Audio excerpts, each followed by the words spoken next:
જસદણના ભાડલા, ભંડારિયા, રાણીપર, કનેસરા, કુંડની અને દહીસરા ગામમાં આજે અત્યારે હાલ કમોસમી માવઠું વરસાદ પડી રહ્યો છે। વરસાદની સાથે સાથે જોરદાર 100થી વધારે પણ સ્પીડમાં પવન છે એ ફૂંકાણો હતો, જેના હિસાબે બાજરી અને જુવારના પાકને મોટા પાયે નુકસાન ગયેલું છે।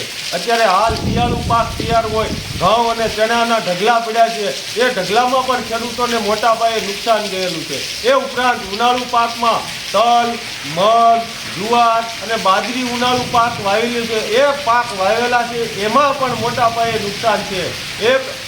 દિવાળીના સમયે જેમ મગફળીના તૈયાર ઢગલા હતા એમ અત્યારે પણ ઘઉં અને ચણાના તૈયાર ઢગલા છે, એમાં ખેડૂતો ઉપર કાળો કોપ થયો છે અને ખેડૂતોને માઠી બેઠી છે। આ માવઠા દ્વારા ખેડૂતોનો તૈયાર કોળીઓ કે આ જે 4 મહિનાની મહેનત હોય એ મહેનત ઉપર પાણી ફેરવેલી છે।